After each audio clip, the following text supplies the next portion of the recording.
অন্যের অভাব দেখা দেবে, আদি ঝড়, বৃষ্টাদিত্য, তুষারপাত বা বন্যার তাণ্ডব, এইসব প্রাকৃতিক দুর্যোগ স্থানে স্থানে পরিলক্ষিত হবে।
এটা আবার কি এসেছে ভাই?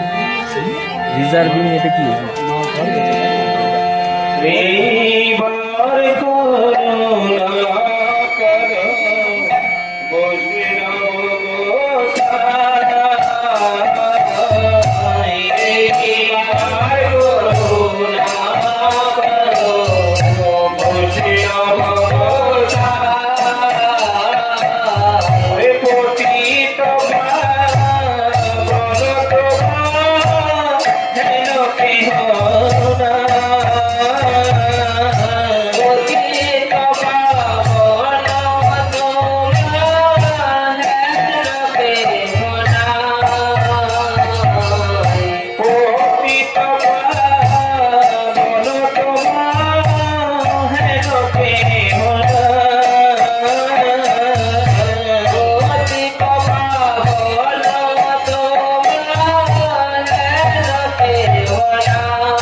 কাজ করতে ক্যামেরাম্যান আছে কিনা দেখে সিস্টেম বল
গোপীনাথ আচার জয় জয় কান্দিয়া দেখে বাজে গোপীনাথ আচার জয় জয় বীর পুত্র সঙ্গে নাচে সেন শিবানন্দ জয় বীর পুত্র সঙ্গে নাচে সেন শিবানন্দ জয় জয় কাশীবাসী তপন মিত্র জয় প্রকাশানন্দ জয় জয় কাশীবাসী তপন মিত্র জয় প্রকাশানন্দ জয় জয় ছোট বড় হরিদাস জয় দাস গোবিন্দ জয় জয় ছোট বড় হরিদাস জয় দাস গোবিন্দ জয় জয় দ্বাদশ গোপালয়াদি চৌষট্টি মহান জয় জয় দ্বাদশ গোপালয়াদি চৌষট্টি মহান জয় জয় গিরিপুরী ভারতীয়াদি পুরী মাধবে জয় জয় গিরিপুরী পুরী মাধবে জয় জয় ছয় চক্রবর্তী অষ্ট কবিরাজ চন্দ্র জয়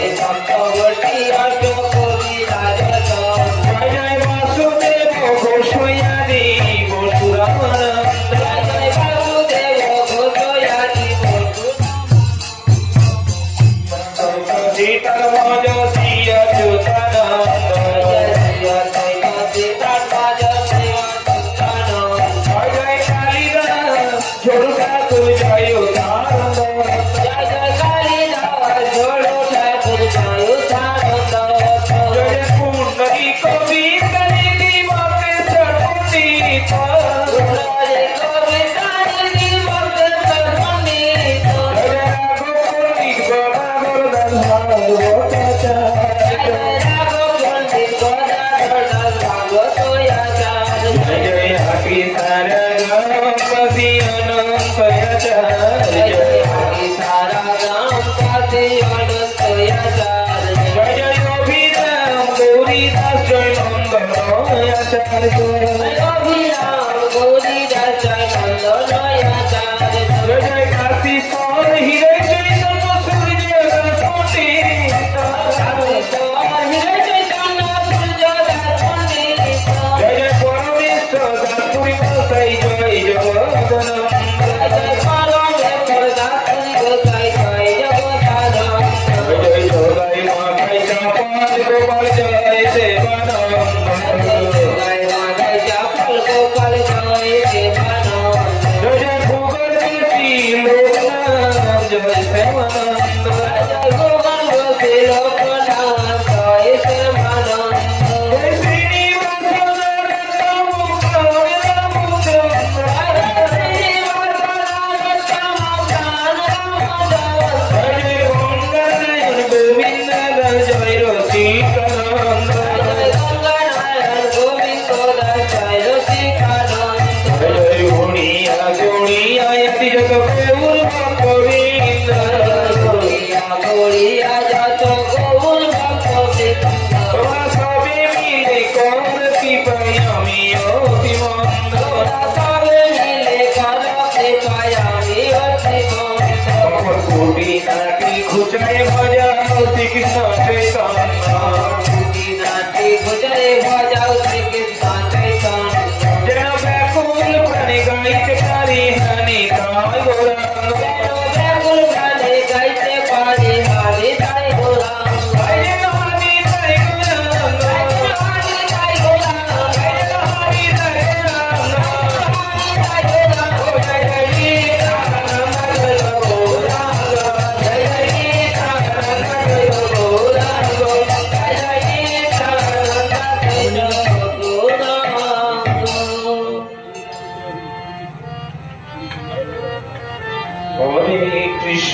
হরে কৃষ্ণ কৃষ্ণ কৃষ্ণ হরে হরে হরে রাম রাম রাম হরে হরে হরে কৃষ্ণ কৃষ্ণ কৃষ্ণ হরে হরে হরে রাম রাম রাম হরে হরে কৃষ্ণ কৃষ্ণ কৃষ্ণ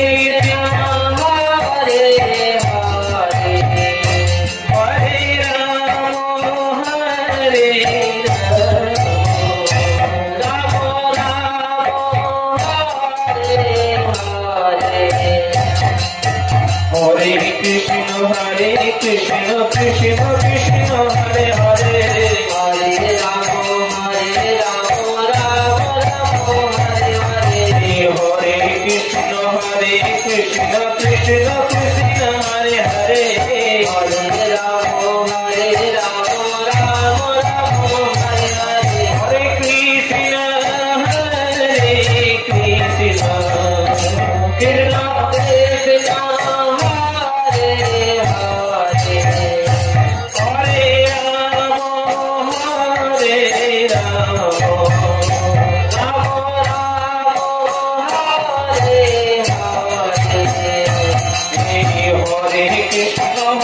কৃষ্ণ কৃষ্ণ কৃষ্ণ হরে হরে হরে রাম রাম রাম হরে হরে হরে কৃষ্ণ কৃষ্ণ কৃষ্ণ হরে হরে হরে রাম রাম রাম হরে হরে হরে কৃষ্ণ কৃষ্ণ কৃষ্ণ হরে হরে হরে রাম রাম রাম হরে হরে হরে কৃষ্ণ কৃষ্ণ হরে হরে হরে রাম হরে রাম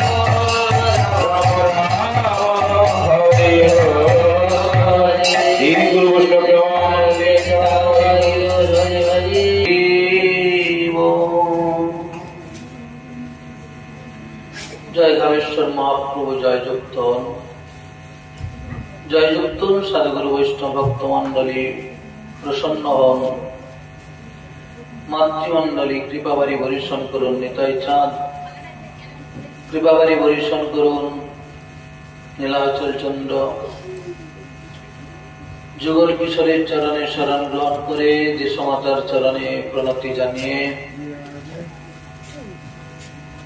অন্ধকার সান্ধ্যকালীন সময়ে ভাগবতীয় কথা প্রসঙ্গে কালাতিপাত করার প্রয়াসী আপনাদের সকলের আনুগত্যে ভাগবতীয় কথা আস্বাদনের সুযোগ হয়েছে। জগতের জীবের যদি কল্যাণ করতে হয় তাহলে ভগবানের লীলাকথে শ্রবণ করতে হবে। ভগবান বলেছেন জন্ম কর্ম চমে দিব্যম যো ব্যক্তি তত্ত্বত ইমামে কিশোর। অর্জুন এই জগতের ব্যক্তিদের যদি জন্মের কর্মের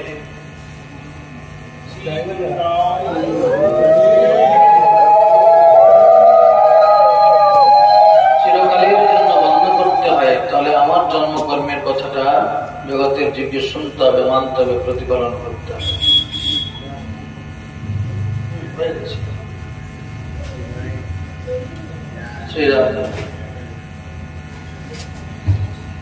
জগতের জীবের একটি মাত্র কর্ম আছে। এই জগতে জীবনের মনুষ্য জীবনের উদ্দেশ্যই হলো হরির ভজন। সংসার সিন্ধুকে যদি অতিক্রম করতে হয়, যারা দুস্তর সংসার সাগর অতিক্রম করতে ইচ্ছুক, যারা বহু দুঃখ দাবানলে দগ্ধ হচ্ছেন, তাদের পক্ষে পুরুষোত্তম ভগবানের লীলা কথা রসগণ করা ছাড়া অন্য কোনো উপায় নেই। আর আমি এখন খুব বিপদে পড়েছি, কারণ কোথাও থেকে কোন রকম একটা গন্ধ আমাকে মাতিয়ে দিচ্ছে। মানে আমার মনে হচ্ছে এক্ষুনি এখান থেকে ছুটে পারি।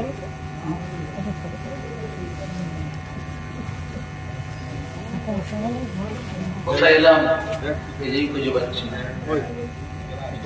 আর মাঝে মাঝে এরকম পরিবেশ এলে মনে হয় হাড়া লাগানো ছিল।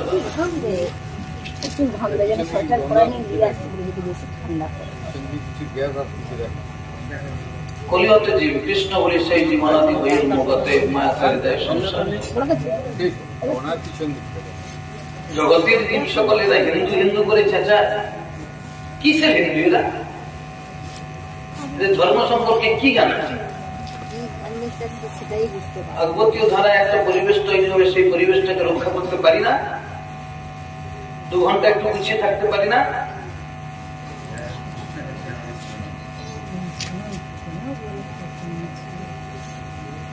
কিছু কিছু বলা কঠিন কথা বলা মানে আমাদের নিজেদেরই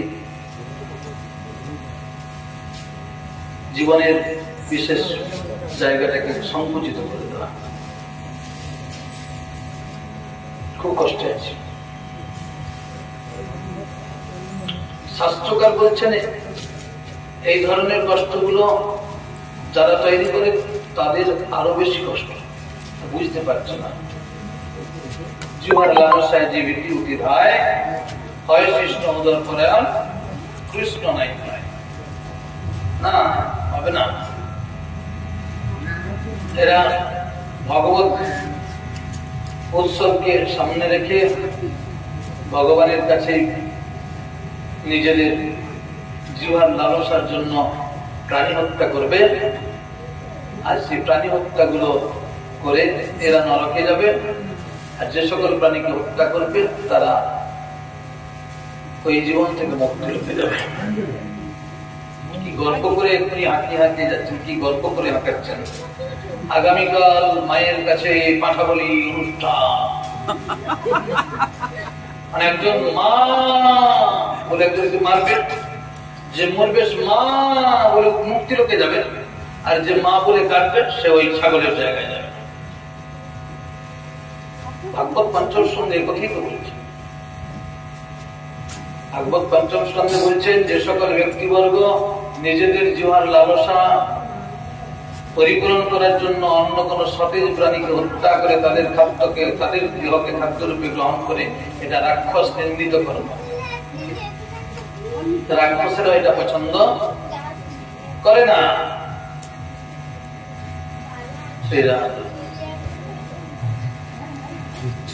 আর সেই সকল প্রাণীগণ, মানে যে সকল প্রাণীগণ ওই রকম প্রাণীর প্রতি হত্যা করবে, তাদেরকে এই ধরনের আঘাত করবে, এদেরও তো মৃত্যু হবে। মৃত্যুর পর যমদূতেরা তারা নিয়ে যাবে, নিচে আগুন জ্বলবে, তার উপরে কড়াই থাকবে, কড়ার উপরে তেল ফুটবে, যে বেগুনি ভাজা ভেজে দেবে, কিন্তু মৃত্যু হবে না। নৈনম চিহ্নন্তি সস্থানি নৈনম দহতি বাবু গণা চৈনম ক্লজন্ত পুনঃসতি মারুত। আজকে ভগবানকে গিয়ে বলবো তুমি কোথায় নিয়ে গেছিলে, কেন নিয়ে গেছিলে, অভিযোগ জানাবো।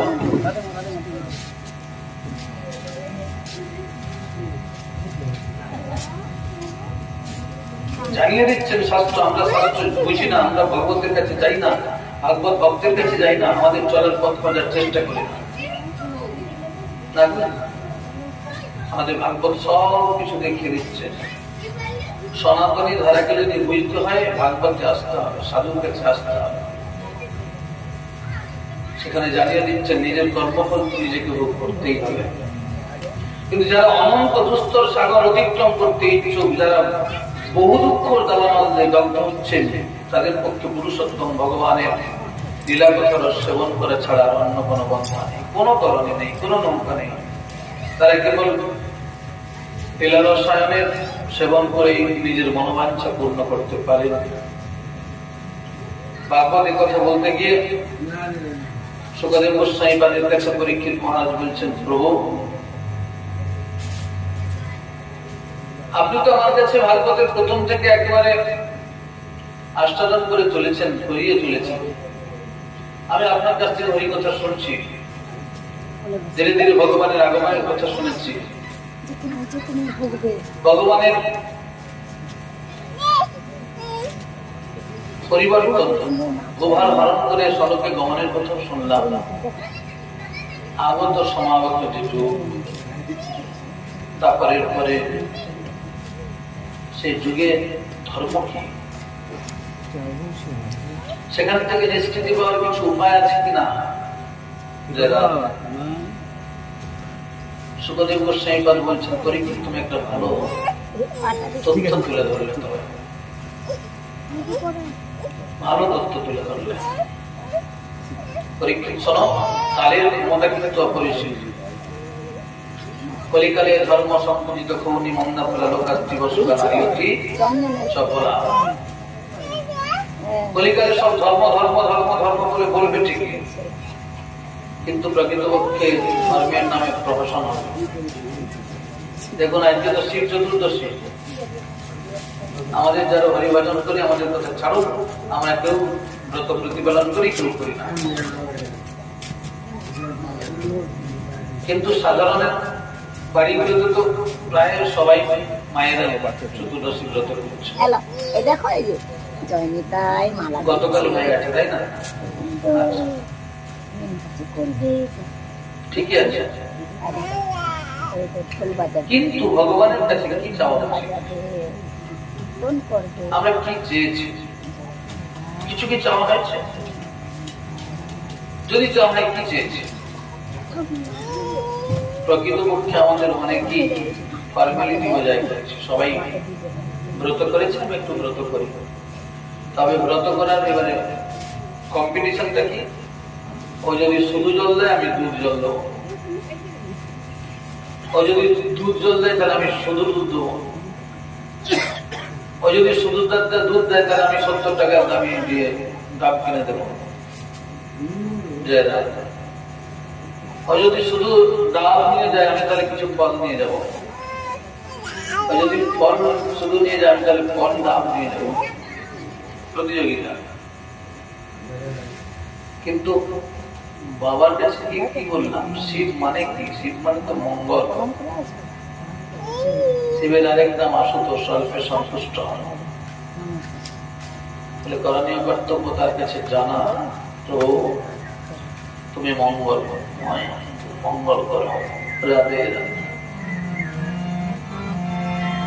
জয় শিব শঙ্কর বৈষ্ণবাগ্রগণ্য, জয় শিব শঙ্কর বৈষ্ণবাগ্রগণ্য, কৃষ্ণ ভক্তি দিয়া কর জগ জীবে ধন্য, কৃষ্ণ ভক্তি দিয়া কর জগ জীবে। জ্ঞান দাতা বলি তোমায় বলে সর্বজনে, জ্ঞান দাতা বলি তোমায় বলে সর্বজনে, অতএব তব পদে করি আমি এই নিবেদনে, তব পদে করি আমি এই। রমণী মাতৃতে দেহ মাতৃ সমজ্ঞান, রমণী মাতৃতে দেহ মাতৃ সমজ্ঞান, নর মাতৃ ভাতৃ সমজ্ঞান করো দান, নর মাতৃ ভাতৃ সমজ্ঞান করো দান। প্রাণী মাতৃ গুরুত্ব প্রকাশ জ্ঞান দেহ, আমাহতি দুঃখ যেন নাই পায় কেহ। সখী আনুগত্যের রাধা দাসী অভিমান, ব্রজেন্দ্র নন্দন কৃষ্ণে উপকত্ত জ্ঞান। শ্রীমূর্তিতে নিত্য মহাপ্রসাদে বিশ্বাস, শ্রীকৃষ্ণ বৈষ্ণব গুরু অভিন্ন প্রসাদ। যেই নাম সেই নামি এক করি মানি, এই সব জ্ঞান মোরে দেহ সুল পানি। যদি বলো পাত্রেতে দান দিতে মানা, তুমি আশুতোষ তাই করিয়ে প্রার্থনা।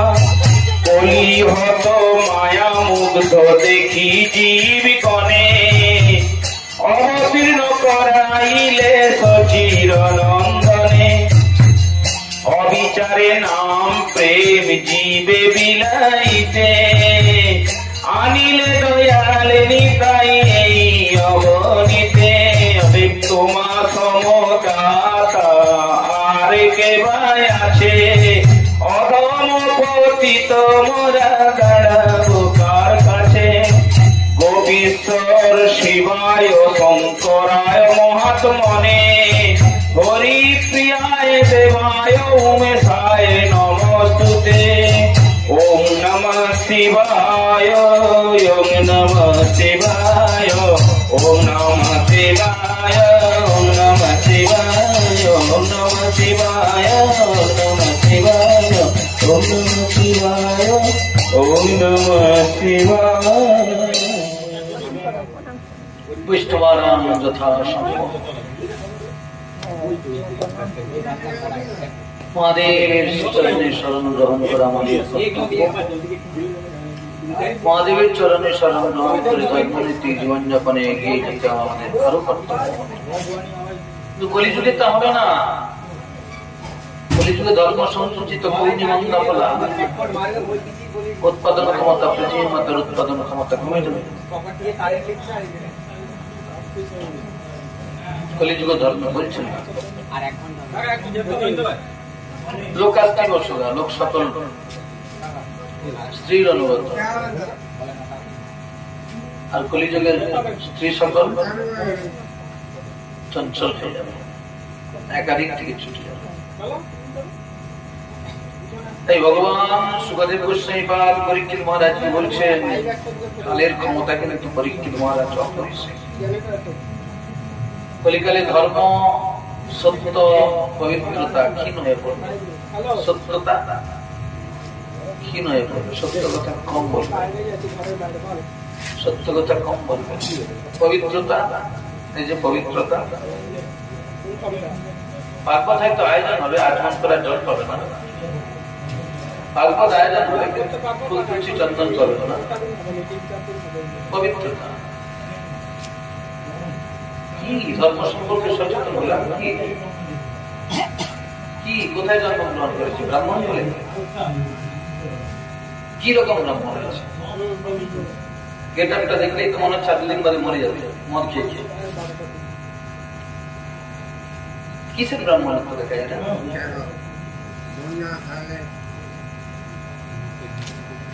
ধর্মের প্রধান ধর্ম আচরণ, আচরণ করে জানবে না যে ভাগবত জন্ম নিতে হয়, আজমনের বাস্ত দিতে হচ্ছে না, নাই জ্ঞান নাই, কবে হবে জ্ঞান?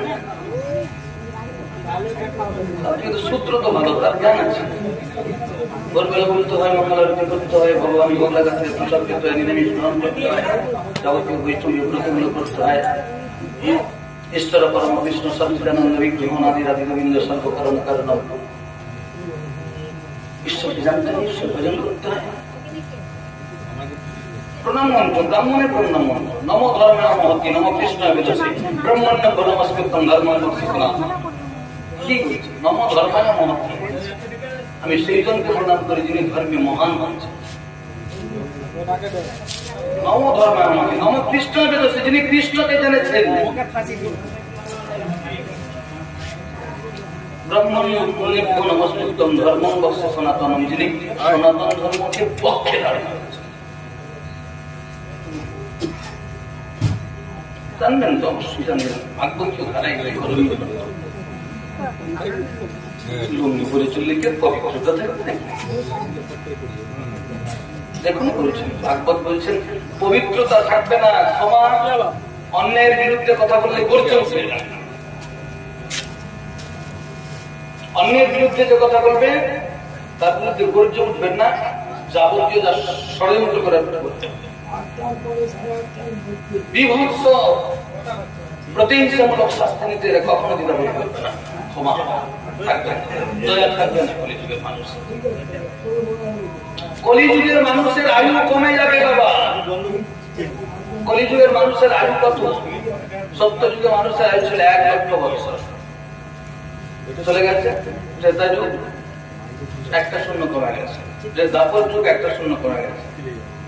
কলিযুগে 100 বছর যদিও আয়ু পেয়েছে, এদের কমন আয়ুটা এসে গেছে লাইফ টাইম, যেটা প্রায় 60 উপরে যারা যাচ্ছে তারা পুণ্যবান, পূর্বজন্মের কর্মটা ভালো ছিল, কিন্তু পরজন্মটা যে কি হবে বলা মুশকিল আছে। সুলভম সুদুর্লভম ফলভম সুকল্পম গুরুকর্ণ ধর মায়ান কল্যাণ নমস্কৃতম জনকরে ভগবান বললেন, নরদেহ ভজনের দেহ পাওয়ার পরে যদি কেউ আমার ভজন না করে তাহলে সে তো আত্মঘাতী বটেই। দুর্লভ মনুষ্য জন্ম লাভ করে যদি কুকুরের সেবা করে, ঠাকুরের সেবা না করে কুকুরের সেবা করে, কুকুরটা মানুষের চিন্তা করতে করতে মানুষ হবে, আর মানুষ কুকুরটার চিন্তা করতে করতে মানুষ কুকুরের সেবা করতে করতে কুকুর হবে। ওই কুকুরটা বাবুর সঙ্গে থাকবে, বাবুর সঙ্গে ঘুমাবে, কিন্তু জানে বাবু চলে যাবে ঠাকুরের মন্দিরে, কুকুর থাকবে ঠাকুরের মন্দিরের নিচে। কৃতকর্ম ফল বন্দিত সকল করিয়াছি ভববন্ধনে, শ্রীগুরু সেবার বৈষ্ণব গণ করুণা কর দীন জনে। অতএব যেহেতু পেয়েছি মনুষ্য জন্ম, এইবার চিন্তা করতে হবে করণীয় কর্তব্য কি, তার জন্য সাধুর কাছে পৌঁছতে হবে, সৎসঙ্গে থাকতে হবে। সাধু দেখিয়ে দেবেন, সে মুচি হোক, বর্ণের শ্রেষ্ঠ ব্রাহ্মণী হোক, যদি হরিভক্তি হোক পরায়ণ হয় তাহলে সে সাধু। কে বলছে? ভগবান শ্রীগোবিন্দ নিজে ভাগবতে বলেছেন, গীতাতে বলেছেন, অপিচেৎ সুদূরাচল ভজতে মাম অনন্যভাগ। অতিরিক্ত দূরাচারী ব্যক্তি হয়ে যদি কেউ আমার ভজন করে, সাধুদেব সমন্তব্য সম্যক ব্যবহৃত তাহলে তাকে সাধু বলে জানিও। সাধুর লক্ষণ তিতিক্ষ, কারুণিকা, সুহৃদ সর্বদেহিনাম, অজাতশত্রুব সত্তা সাধব সাধুভূষণ। তিতিক্ষ কারুণিকা, চকচক করলে যেমন শোনা হয় না, ভালো হাত দিয়ে দিবে, পড়ে যাবে। সত্যকে চোখ না থাকে, পরম বস্তুকে ধ্যানের বস্তু রূপে গ্রহণ করে যদি আত্মকল্যাণের ইচ্ছে না থাকে, সে মানুষ পশুগুলো অনেক ভালো। কেন জানেন? নেটে দেখতে পান না, একটা গোবৎস মন্দির পরিক্রমা করছে। দণ্ডকারণ্যে নয়, আমাদের ওই ঝাড়খণ্ডের পথে মহাপ্রভু যেদিন যাচ্ছেন,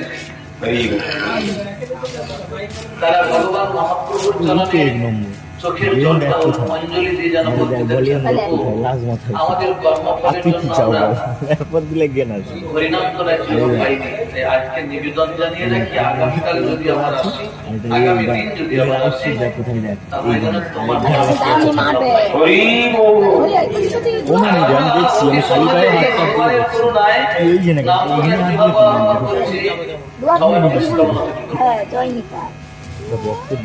খাওয়ার জিনিস খাবো কিনা, খাওয়ার জিনিস কিনা, এই গানটাই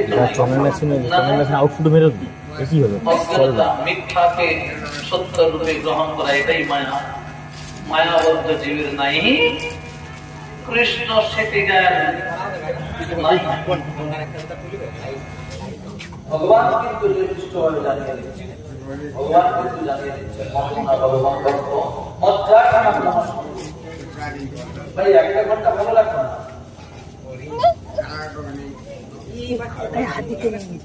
লাইন আছে,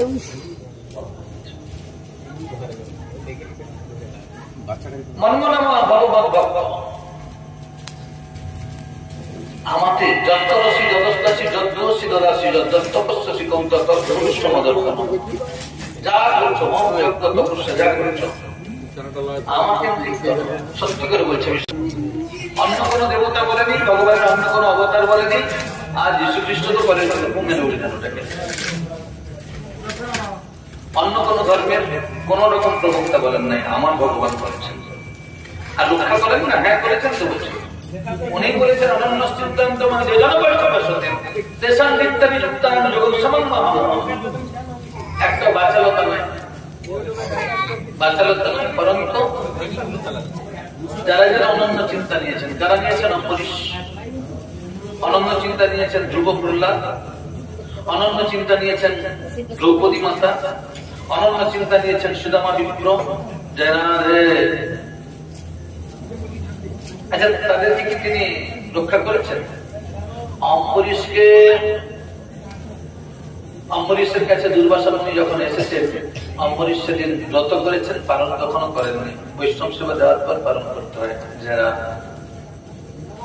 যদি না পারি কমসে কম পয়সা তুলে রেখে ব্রতর পালনটা করে করত।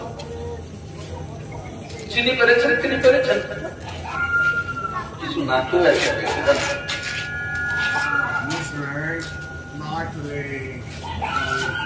অম্বরীশকে তিনি পালন করবেন, বৈষ্ণব সেবার আয়োজন করেছেন। দুর্বাসা মুনি এসেছে উপস্থিত, অতিথি এলে আপ্যায়ন করতে হয়, অতিথি আপ্যায়ন না লাগবে না, ওটা জায়গা থেকে বেরিয়ে গেছে।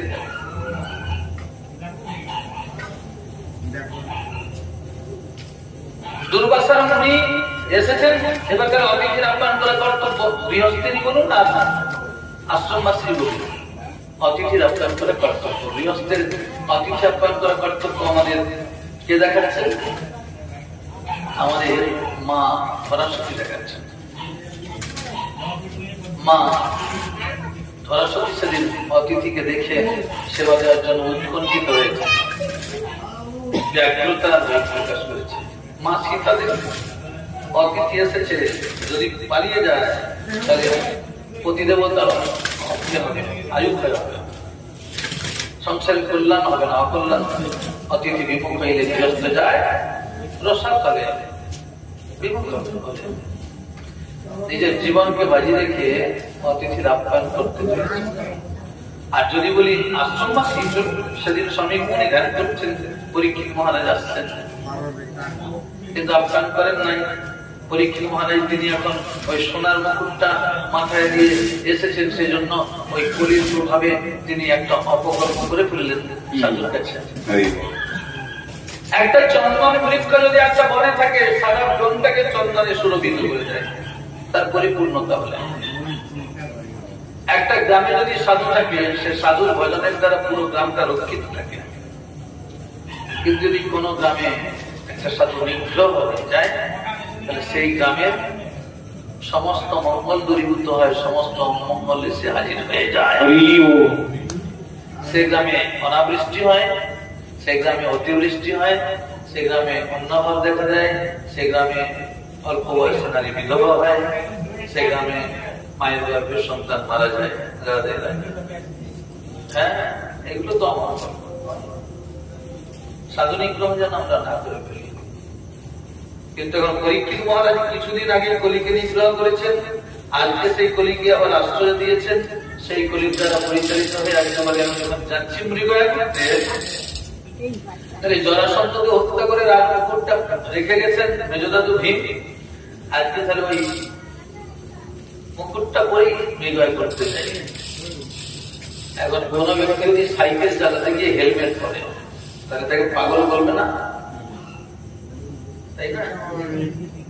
স্যুট বুট হ্যাট কোট পরে মাঠে গেলে কি হবে? মাঠে যেতে গেলে মাঠের পোশাকটা পরতে হবে। এই জব সেন্স আমাদের অনেকেরই নেই। পরীক্ষিত মহারাজ সেই দিন ওই রকম রাজমুকুট করে মৃগয়া করতে গিয়ে এখন আমি রাজা, এই অহম্বোধ, এটা তো প্রসূত বোধ। এইখান থেকেই শুরু হলোটা কি? শুরু হলো অন্য কিছু নয়, আমি রাজা আমার রাজ্যে বসে আছে, অথচ আমি এলাম বসতে আসন দেয়নি, একটু জল খেতে দেয়নি। ওই এটাকে কি তীর বলে? তো তীরের এটা দিয়ে আগাটা দিয়ে একটা মৃত সর্পকে তুলে মালার মতো করে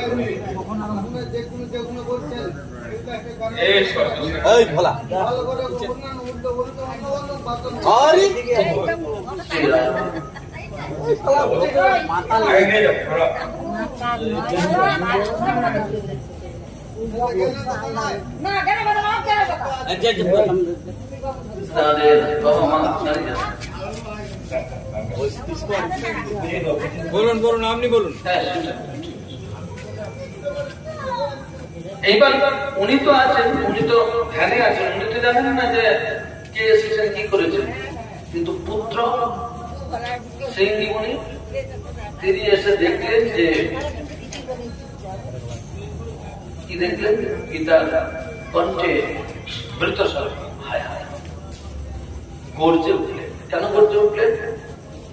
আদর্শ সন্তান কোনদিন পিতার অপমান সহ্য করতে পারবেন না। কিন্তু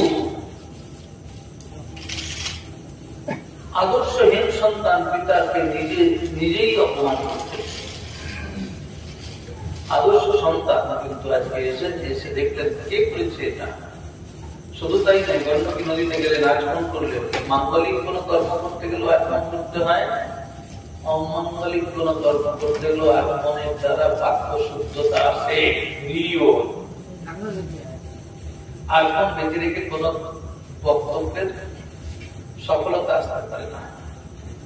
আর করে বললেন, আমার পিতাকে যেভাবে অপমান করেছে তার আগামী 7 দিনের পরীক্ষা করতে হবে, আর 7 দিন বুঝতে পেরেছেন। পরে কে বুঝতে পেরেছেন? এই শ্রমিক বুঝতে পেরেছেন। শুধু তাই নয়, সেদিন বললেন গৃহস্থ ব্যক্তিবর্গ সাধু আশ্রমে কেন আসে জানো? গৃহস্থের সমস্ত দুঃখ থেকে নিজেকে মুক্ত করে সাধুর সৎ উপদেশের দ্বারা নিজেকে একটু আত্মপরিচয় পরিচিত হতে চায়।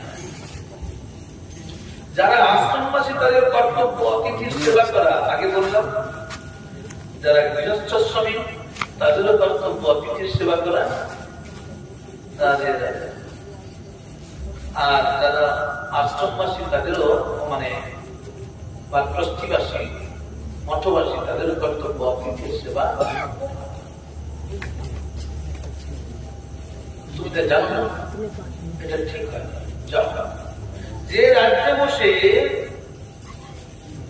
আমরা সুখে শান্তিতে ধর্মনৈতিক জীবনযাপন করছি, সেই রাজ্যের রাজার প্রতি গর্জে ওঠা আমাদের কর্তব্য নয়। পরবর্তীতে যা হয়েছে তা হয়েছে। আমি বলতে চেয়েছিলাম এটাই, আমরা যেখানেই থেকে অতিথির সেবা করার কর্তব্য। কেউ এসেছেন, তাকে বসতে দেবো, তারপর ধীরে ধীরে তা করণীয় কর্তব্য। ভগবান শ্রী গোবিন্দ পর্যন্ত করেছেন। হ্যাঁ, ভগবান শ্রী গোবিন্দ সুধাময় এসেছেন, নিজে বসতে আসন দিয়েছেন, নিজে চরণ ব্রত করে দিচ্ছেন, নিজে তার অন্যান্য ব্যক্তিবর্গকে দিয়ে সেবা দিচ্ছেন, তারপর নিজের সজ্জা রেখে দিয়ে দিচ্ছেন, নিজে তার অন্ন সেবা করে দিচ্ছেন। কি শেখাচ্ছেন? আর আমরা কি শিখছি? যে এই কৃষ্ণ ভগবান সেই দিন দুর্যোধনের রাজস্ব যজ্ঞে বলে, আমি সব থেকে ক্ষমা কাজটা করবো, এটাই সব থেকে বড় দাবি কাজ। অতিথি চরণ দ্রুত করে দেওয়া, ভক্ত বলে জল, ভক্ত ভুক্ত অবশেষ বল। করণীয় কর্তব্য অতিথির সেবা। অমরিষ্য দিন আমরা এখন আপাতত সেই শ্লোকটাতে আছি। অনন্য চিন্তন যে যেন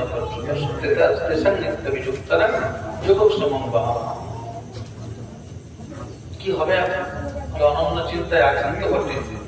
অম্বরীশ এসেছেন দুর্বাসা মুনি, বলে প্রভু তাদের সেবা করে নেন। দুর্বাসা মুনি বলেন, সেবা তো করবো, কিন্তু আমার এখন স্নানান্তিক হয়নি। এটা দেখে আমরা বলতে পারি, একটা বেলা হয়ে গেল স্নানান্তিক করে নি।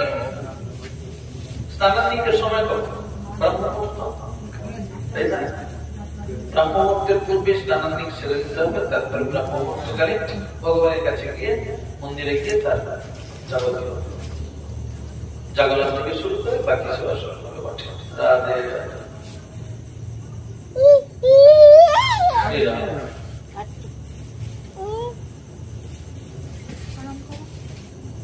কিন্তু মা কখন সন্তানকে স্নেহ করবে, স্নেহ দ্বারা দেবে, মা সন্তানকে কিভাবে তার পরিচর্যা করবে, ওটা মা জানে। সাধু বাহ্যিকভাবে ভগবানের সেবা যদি নাও করে, তবু আন্তরিক ভাবে কিন্তু ভগবানের সঙ্গেই থাকে, ভগবানের সেবাতেই নিযুক্ত থাকে। সাধু চেনার উপায় আমাদের সকলের নাই।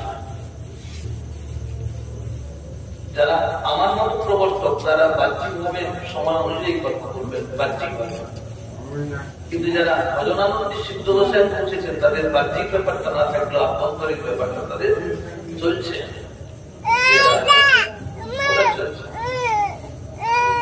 ওষুধ যেমন রেখে দিলে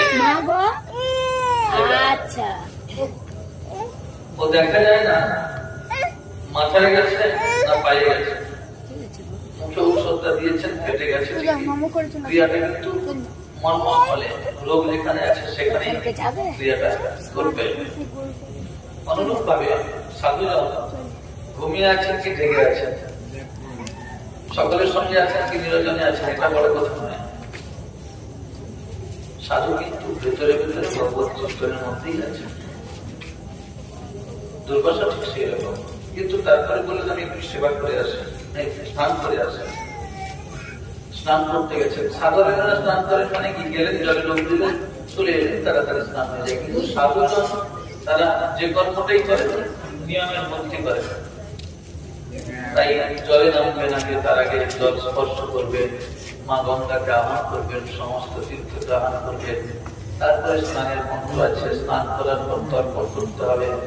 হ্যাঁ, পিতৃতর্পণ, মাতৃতর্পণ, সূর্য গর্ভদান এগুলো মিনিমাম কর্ম আমাদেরকে করতে হবে, কারণ আমাদের প্রত্যেকের 5টা করে ঋণ আছে। হ্যাঁ, 5টা করে ঋণ আছে। দেব ঋণ, ঋষি ঋণ, পুত্র ঋণ, ইন্দ্র ঋণ, মাতৃ ঋণ।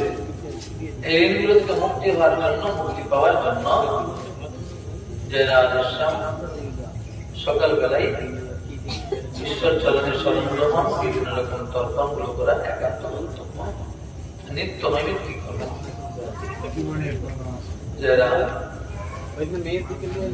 আর এগুলো করতে গেলে সময় লাগবে নাকি মা? এগুলো করতে গেলে সময় লাগবে। এইগুলো করে যখন সময় পরে আসবে, তার আগে তো দুর্বাসা ঋষি দেখতে পাচ্ছেন সময়ের একটা নির্দিষ্ট সময়ের প্রতি পালন করতে হয়। আগামীকাল যেমন 6টা বর্ণনা করেন, পালনের ব্যবস্থা আছে 6:15 থেকে মধ্যে 5:45 থেকে 6:45 ব্রত করেছেন মানে নির্দিষ্ট সময়ের মধ্যে পালন করতে হবে। পালন যদি না করেন তাহলে ব্রতটাই ভঙ্গ হয় বটে। আমরা এটা অনেকে জানি না। দুর্বাসা মুনি আসেননি এখন, অম্বরীশ দেখছেন সময় অতিবাহিত হয়ে যায়, আসেননি। অভুক্ত অতিথিকে রেখে নিজে যদি কিছু গ্রহণ করে নেয় তাহলে ধর্ম থেকে পদস্খলিত হয়ে যাবে। এই জন্য পারছেন না, উভয় সংকটে করেছেন, এগুলো ধর্ম সংকট। আবার যদি অতিথিকে সেবা দেওয়ার জন্য অপেক্ষা করেন তাহলে ব্রত যায় হবে। কি করবেন? আমরা এরকম ধর্ম সংকটে পড়লে আমরা আমাদের অভিভাবকের কাছে যাবো। আমাদের অভিভাবক আমাদের স্ত্রী, আমরা সেখানে যাবো। সেই দিন অম্বরীশ গুরুদেবকে জিজ্ঞাসা করছেন কি করবেন? বলে শোনো, একজন পুরুষ গঙ্গা জলে একটু তুলসী পাতা, একজন পুরুষ মানে এটাকে কি বলে, দক্ষিণ হস্তের বিদ্যাগুলোটিকে এভাবে সোজা করে এখানে একটা গর্ত, এতে যতটুকু জল বলে ওইটুকু জল আর একটু তুলসী পাতা গ্রহণ করে যদি তুমি ব্রতের পালন করো তাহলে খাওয়া হচ্ছে না। ওইটুকু জল গলার ভিতরে যাবে নাকি? খাওয়া হচ্ছে না, কিন্তু পালন হলো বটে। কাল অতিথির সেবা, অতিথিকে সেবা না দিয়ে সেবা করলে আমি ঢোকল না। এই সিদ্ধান্তটিকে মেনে নিয়ে অম্বরীশ নিজের ব্রতটাকে গুছিয়ে রাখার চেষ্টা করলেন, কিন্তু জানি যেই না ব্রত পালন করলেন এই সময় এসে উপস্থিত হলেন দুর্বাসা মুনি। দেখতে পেলেন ব্রতের পালন করে ফেলেছেন, রেগে গেলেন না, নিজের জটাজাল ছেড়ে একটা শক্তিরূপিণী বিগ্রহের সৃষ্টি করলেন, নামটা কৃত্যা। কৃত্যা এখন ছুটছেন, কাকে হত্যা করবেন বলে অম্বরীশ হত্যা করে। কিন্তু যদি কেউ ভগবানের চরণে ঠিকঠাক স্মরণ গ্রহণ করে থাকে আর যদি নীতি সম্পর্কে ঠিকঠাক কথা বলে তাহলে অস্বাভাবিক হলে আলাদা ব্যাপার, বিবেচক হলে কিন্তু প্রথমে রেখে গেল, পরে বোঝার চেষ্টা করবে উনি যেটা বলছেন সেটা কখনো ধর্ম বিরুদ্ধ নয়। আমাদের শুনতে খারাপ লাগলেও ওনার কথাটা যুক্তি আছে। যুক্তি যুক্ত কথা হলে সবাই মানবে, হয়তো একটু পরে মানবে। আর যুক্তিহীন কথা হলে কোনদিন কেউই মানবে। একটা বাচ্চা ছেলে আজকে কৃত্যা যাচ্ছেন, কিন্তু ভগবানের চরণে শরণ গ্রহণ করেছেন অম্বরীশ, যেতে পারলেন না, বিষ্ণু থমকে গেলেন। কিন্তু ভগবান শ্রীহরি তিনি কিন্তু তার চক্র নিক্ষেপ করে দিয়েছেন। কেন?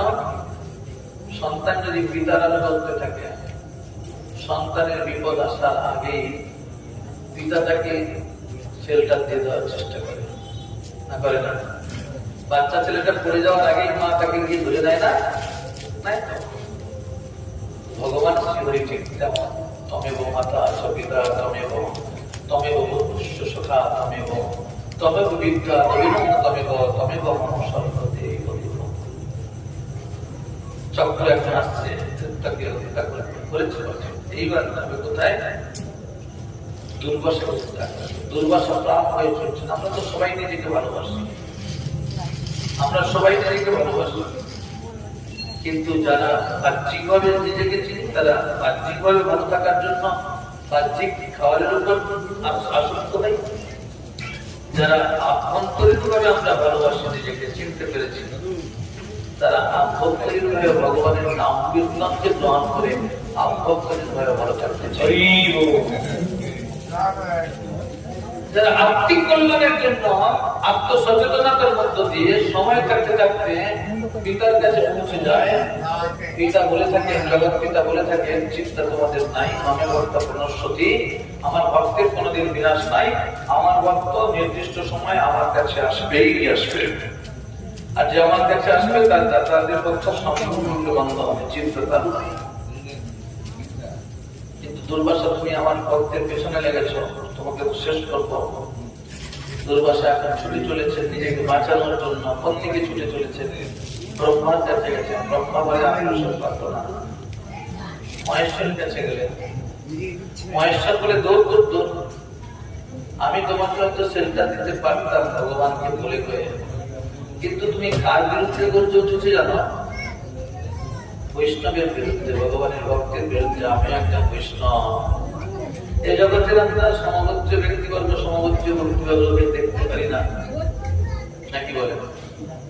একটু যদি কেউ কারোর থেকে একটু এগিয়ে যায়, তাহলে চেষ্টা করে তাকে কিভাবে ড্যামেজ করে যায়। এটা করে না যে উনি ওনার চেষ্টাতে করছেন, উনি কি করে ওই জায়গাটা পেলেন, আমিও চেষ্টা করি ওই জায়গাটায় যাওয়ার জন্য। এটা করে না। আমাদের ভাগবত কিন্তু দেখিয়ে দিচ্ছেন, সেদিন মহাদেব বললেন ওটা হবে না, কারণ তুমি ভগবানের প্রিয় পরম ভক্তের বিরুদ্ধে গড়ে উঠেছ, হবে না। ধর্মের বিরুদ্ধে যারা থাকবে তাদের বিরুদ্ধে গড়ে উঠলে এই জগতের কেউ যদি কোনোভাবে শাসন করে করতে পারে, ভগবান শূন্য হবে, ভগবান তাকে রক্ষা করতে হবে। আমি দেখেছি না, মহেশ্বর সেদিন রক্ষা করলেন না, ছুটছেন কোথায় পারে? ওই বিষ্ণুর কাছে যাও। বিষ্ণু ভগবানের কাছে গেলেন, যেখান থেকে চক্র উঠে গেছেন। তিনি বলছেন অহম ভক্ত পরাধীন, আমি ভক্তের কাছে পরাধীন। জানো, সাধব হৃদয় অর্চক, সাধব হৃদয় তু অহম। সাধু আমার হৃদয়, আমি সাধু হৃদয়। অতএব আমি সাধুকে এতটা বেশি ভালোবাসি, আমার নিজের প্রাণকেও অতটা ভালো বাসি না। উদ্ধবকে লক্ষ্য করে বলছেন একাদশ। অতএব আমি কিছু করতে পারবো না। তাহলে কি হবে? প্রভু যদি রক্ষা করতে পারে একমাত্র দুর্বাসা ছুটে ছুটে এসেছেন অম্বরীশের কাছে। অম্বরীশ দুর্বাসার প্রতি প্রণাম নিবেদন করছেন। দেখুন সাধুর লক্ষণ কিরকম। সাধু প্রণাম নিবেদন করছেন, তারপর বলছেন প্রভু কত কষ্ট হয়েছে আমার জন্য। তবে কি জানেন, আপনি অভুক্ত অবস্থায় চলে গেলেন। আপনি যেদিন থেকে অভুক্ত অবস্থায় চলে গেলেন, সেই দিন থেকে আমি আর কিছু গ্রহণ করিনি। ওই এক গরুর গঙ্গা জল, একটা তুলসী পাতাতেই ফিনিশ হয়েছে।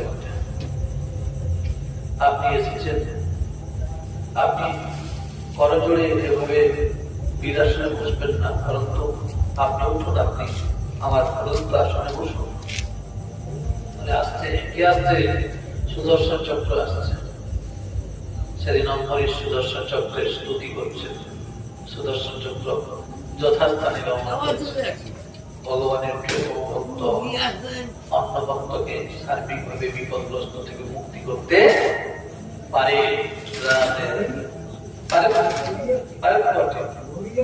দেখুন না, সেদিন হরিদাস ঠাকুরকে মারছেন, 22 বাজারে বেত্রাঘাত করছেন। কে করছে? শাসন করতে করতে হার মেনে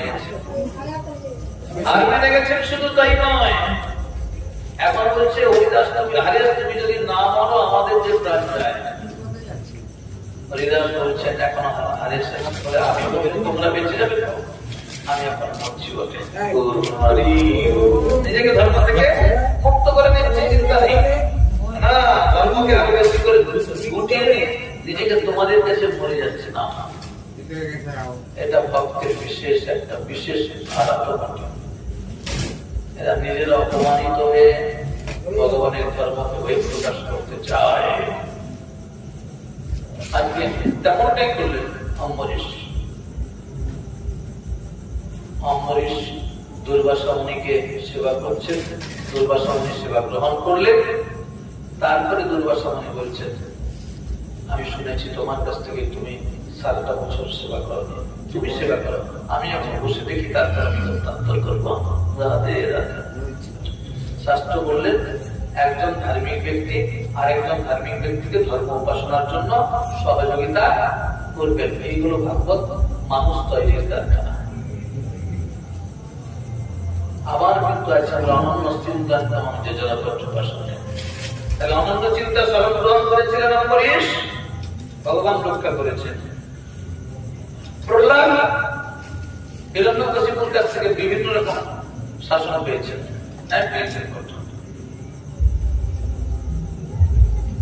এক সময় প্রহ্লাদকে বিষ খাইয়ে মারতে ঠিক করেছেন। কে? হিরণ্যকশিপু। ডেকেছেন মাতা কয়াদুকে, কয়াদুলাকে বিষটা দিয়েছে। মা কয়াদু বলে, ঠাকুর এই জগতে কোন মাতার সন্তানের মুখে বিষ তুলে দিতে পারে না, কিন্তু সাক্ষী রমণী পতির বাক্য প্রতিপালন করে। আমি কিন্তু আমার গর্ভের সন্তানটাকে প্রশংসার কিছু দিইনি, আগে তুমি গ্রহণ করো, তারপর আমি সন্তানের মুখে দেবো। ভগবানের উদ্দেশ্যে দেওয়া যায় এইরকম বস্তু যদি দেওয়া হয়, তাহলে এই বস্তুতে বস্তু দোষটা কেটে যায়, গুণের প্রকাশ হয়। কিন্তু ভগবানের অনিবেদিত বস্তু গ্রহণ করা আর মন গ্রহণ করা একই বস্তু বটে। ভগবানকে দেওয়া হয়নি এমন বস্তুটা বিষ্ঠার সমান শাস্ত্রে বলা আছে। এই জন্য সাধুজন ভগবানের প্রিয় ভক্তবর্গ ভগবানকে দিয়েই যা কিছু গ্রহণ করে। তবে কি মা যেমন সন্তানকে দুধটা বেশি গরম না কম গরম, মিষ্টি না কম মিষ্টি, এটা জেনে এটা দেখে তারপর সন্তানকে খাওয়ায়, কারণ সন্তান তাতে প্রীত হবে, সন্তানের প্রসন্নতা আসবে। ভগবানের প্রিয়তম ভক্ত যেমন ভগবানকে যেটা দেওয়া যাবে এটা জেনে ভগবানকে দেবে, ভগবানকে গেড়িটা দেওয়া যাবে না, সেটা গ্রহণ করবে। শাস্ত্রে বলছেন আত্মের প্রিয় প্রতি ইচ্ছা তারে বলে কাম, কৃষ্ণের প্রিয় প্রতি ইচ্ছা হরে প্রেম নাম। কৃষ্ণ প্রীতি ভোগ ত্যাগ, কৃষ্ণ কীর্তিবাস, যাবৎ নির্বাহ আনন্দ একাদশ উপবাস, ভগবান প্রীতির উদ্দেশ্য। এখন তারপর তারপরে মরে না, মরে দিন রক্ষা করেছে। হাতির বাঁধকে গরম কড়াই তেল থেকে হাড়িকার থেকে রক্ষা করেছে। এখন চিন্তিত প্রহ্লাদের পিসির নাম হরিকা। হিরণ্যকশিপুর ভগিনী এসে দেখতে দাদার চিন্তিত। কি হয়েছে? ছেলেটাকে মারতে পারোনি? চিন্তা নাই, আমি ব্রহ্মার উপাসনা করেছি। ব্রহ্মাজি আমাকে আশীর্বাদ করেছেন আমার গায়ে যদি আগুন লাগিয়ে দেওয়া হয় কাপড়টা পুড়ে যাবে, কিন্তু আমার গায়ে কোনো রকম আগুনের তাপ লাগবে না। অতএব তুমি কাঠের স্তূপ সাজিয়ে দাও, আমি তার উপরে উঠে যাবো, তোমার ছেলেটাকে তুলে নিয়ে আগুন লাগিয়ে দেবে, আমি বেঁচে থাকবো, তোমার ছেলেটা পুড়ে মারে যাবে, কোনো চিন্তা নেই। সারাদিন ধরে কাঠের স্তূপ সাজানো হলো। আমরা যেমন হরিয়া তৈরি করি বাঁশ দিয়ে, পাতা দিয়ে, কলা পাতা দিয়ে, তাল পাতা দিয়ে,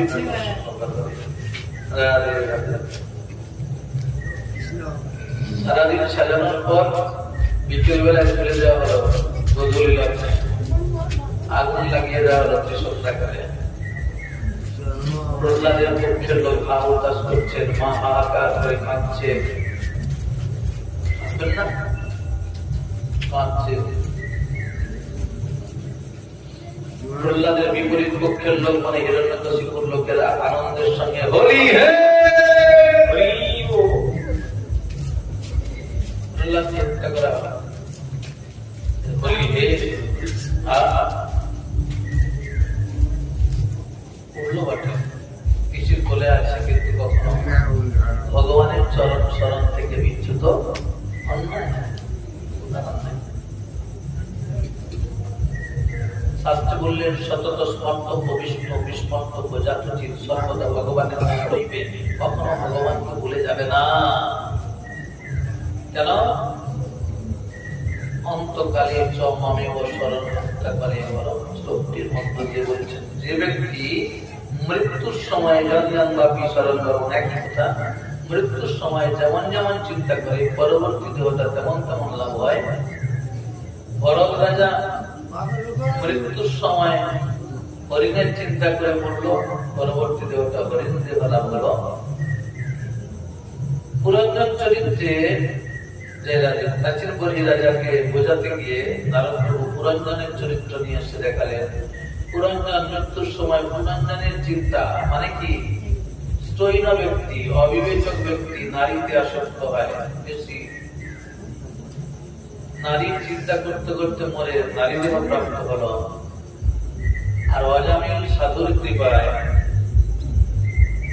লোমসমুনির কৃপায়, ছেলেটার নাম দেখেছে নারায়ণ, সাধুর কৃপায় ভগবানের নাম করতে করতে মৃত্যু লোকে যাবে।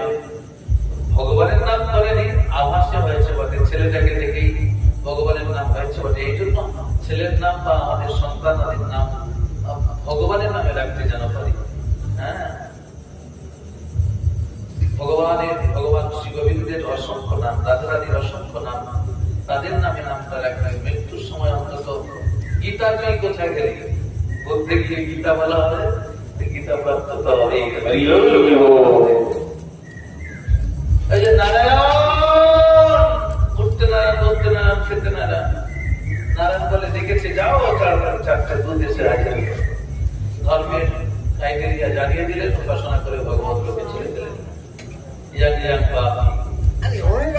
অনন্য চিন্তা করছেন প্রহ্লাদ, বেশি করে বসে আছেন ভগবান, কিন্তু সব দর্শন করছেন, তিনি প্রত্যক্ষ দ্রষ্টা। হরিকা দাও দাও করে চলছে, সারা রাত চলল, সকালবেলায় সব নেমে গেল, কিন্তু প্রহ্লাদ নক্ষত তখনো পর্যন্ত একেবারে কোন রকম কোন বিচলিত নাই। ইঙ্গিত করছেন যাকে হরি মারে হরি, তাই না? ভগবানের প্রিয়তম ভক্তের বিরুদ্ধে হোলিকা গেছে, হোলিকা ব্রহ্মার আশীর্বাদ পেয়েছে। ওই আশীর্বাদটা কাজ করবে তখনই সাধারণ ক্ষেত্রে হয়। আর যদি সেই আশীর্বাদ মাঙ্গলিক কর্মটাকে যদি অমাঙ্গলিক কর্মে, কারোর ক্ষতির কর্মে ব্যবহার করে, তাহলে সে কর্মটা কোনদিন ভালো হতে পারে না। কি হলো? ব্রহ্মার আশীর্বাদটাও হেরে গেল, গাউটাও পুড়ে গেল, হোলিকা মারা গেল। প্রহ্লাদ কিন্তু দিনের শুরুতে, রাতের শেষে তখনো পর্যন্ত শিহরির চরণ স্মরণ করছে।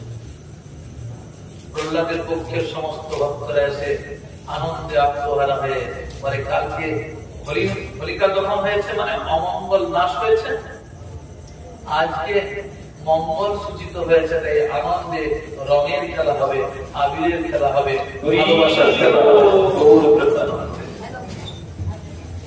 অনেক তথ্য আছে, তার প্রথম তথ্য এটা, ভগবান যাকে রক্ষা করে তাকে কেউ কিছু করতে।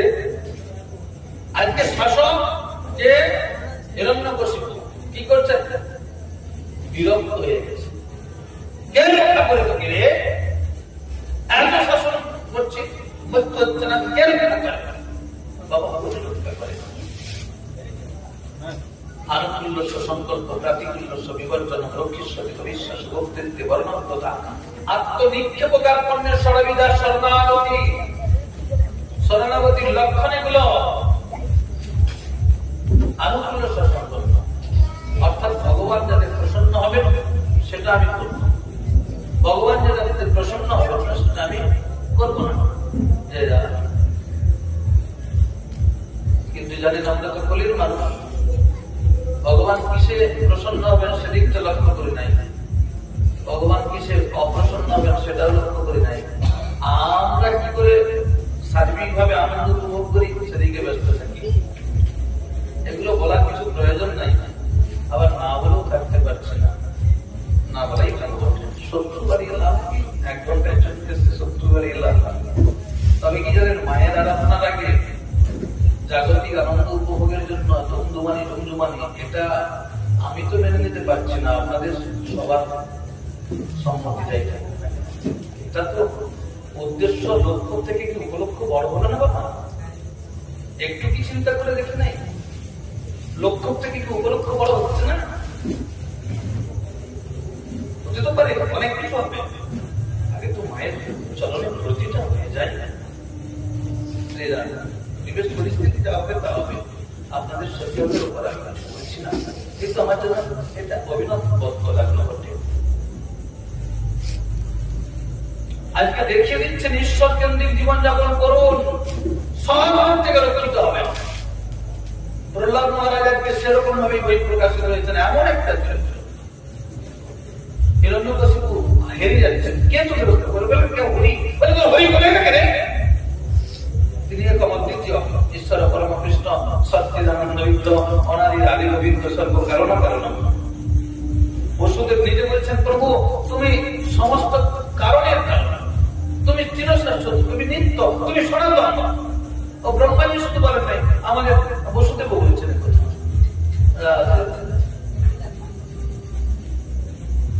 যে নিত্য বস্তুর স্মরণ গ্রহণ করছেন, তার ভক্ত বলছেন কেন? তো হরি কোথায় কোথায় নেই আছে বলো। দেখুন, সাধনা সবার মধ্যে ঈশ্বরকে লক্ষ্য করবেন, সব জায়গায় ভগবানের অস্তিত্ব ভেতরে কিচ্ছু নেই কেন? এটা আমরা বুঝতে পারি না, কিন্তু আমাদের কবি বুঝেছেন, তুমি নির্মল করো মনমল করে মলিন মন মুছায়। ওই কবিতার কি করেছো, তুমি আছো অনলে অনিলে চিরন অনিলে, তুমি আগুনে আছো।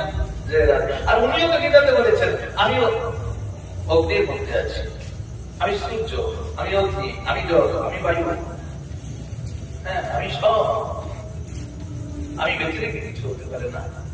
বলে এটা তো শৈলতান্ত্রিক কথাবার্তা, মানায় তাই তাই মানায়, কিন্তু মানায় উনি ব্যতিরেকে সবই তো নিষ্প্রভ, উনি ব্যতিরেকে সবই নিস্তা। উনি আছেন বলে আমি আপনি আমরা সবাই সচল। আর উনি বায়ুরূপে যখনই যাওয়া বন্ধ করে দেবেন, যে যন্ত্রটা সুন্দর করে পাম্প হচ্ছে ওইটা আস্তে আস্তে আস্তে আস্তে আস্তে আস্তে ক্লোজ হয়ে যাবে। আর উনি যখন ক্লোজ হয়ে গেলেন, আমার সব কল্পনা বড় বড় সব বন্ধ হয়ে যাবে। জাগলে সকাল, না এলে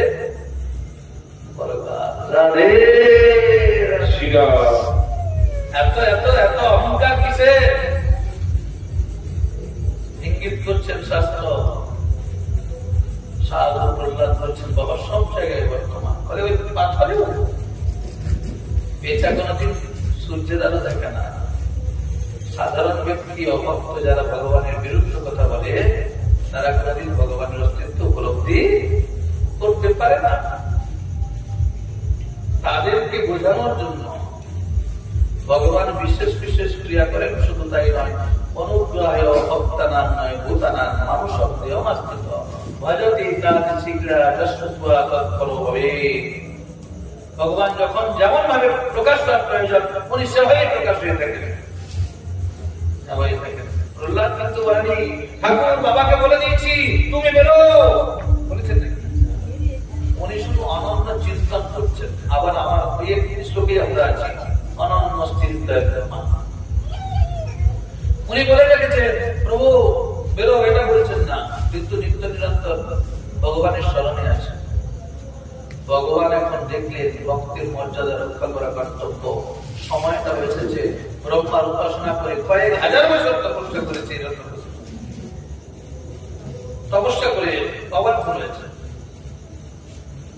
অতএব এই সময় সময় আমাকে বেরোতে হবে, না দিনে নয় রাতে নয়, কোন অস্ত্রের দ্বারা নয়, কোন পুরুষ নয়, কোন নারী নয়, জলে নয়, স্থলে নয়। এমন অবস্থাতে বই প্রকাশিত হয়েছে নৃসিংহ ভগবান। জয় জয় কৃষ্ণ ভগবান কি জয়।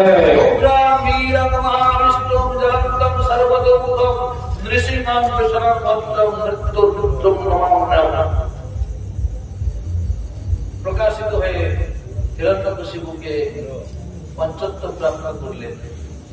সন্তান হয়ে বলছেন, বাবা প্রভু, আমার পিতা বেঁচে থাকাকালীন তোমার বিরুদ্ধে যাবতীয় যাই ব্যবহার করুক না কেন, এখন তার অদম সন্তান হয়ে আমি তোমার কাছে প্রার্থনা করি, আমার পিতার আত্মকল্যাণ হোক। সন্তানের কর্তব্য পিতার আত্মকল্যাণ করা। পিতার আত্মকল্যাণ করতে পারে যদি করতে হয়, তাহলে ভগবত কেন্দ্রিক জীবনযাপনের দ্বারা, সন্তানের ভগবত কেন্দ্রিক জীবনযাপনের দ্বারা পিতার আত্মকল্যাণ হবে। এটা হবে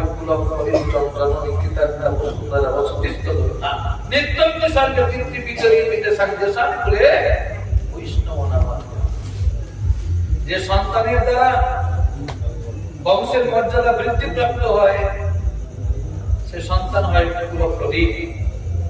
যে সন্তানের দ্বারা বংশের মর্যাদা অবনমন হয়, সে সন্তান হয় কুলাঙ্গার।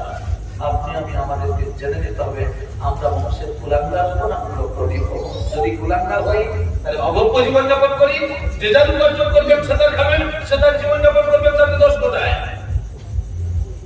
বেশি তো নয়, 50 থেকে 52 বছর, 55 বছর বয়স, শুকিয়ে গেলেন, মৃত্যুকে আহ্বান করছেন।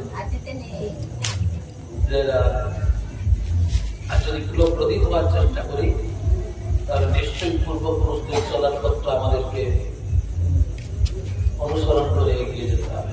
মহাজনের যেই পথ তাকে অনুরক্ষণ করিয়া বিচার সাধন শরণ লীলা ইতে নাহি করা হেলা কায়মনে করিয়া সুচার। আমরা যদি তত্ত্বভিত্তিক জীবনযাপন করি, তাহলে আমরা কেউ উপসব মুনির গোত্রের, কেউ ব্যাস মুনির গোত্রের, কেউ অন্য কোন মুনির গোত্রের। মানে কি দাদা ভাই, মানে কি? আমরা ওই গোত্রের যদি ওই কশ্যপ মুনির ঔরসজাত বংশধর। আমি নিজেকে না ভালোবাসতে পারি, আমার নিজের বাবাকে না ভালোবাসতে পারি, তবু আমার গর্ব কিন্তু আমার যে গোত্রের, মানে আমি সেই বংশের, মানে আমার পূর্বপুরুষ ধর্মনৈতিক জীবনযাপন করছেন। অতএব আমার করণীয় কর্তব্য, সবার কর্তব্য ঈশ্বরকেন্দ্রিক চিন্তা ভাবনা করে আমার পূর্বপুরুষের আনন্দ বিধান করা।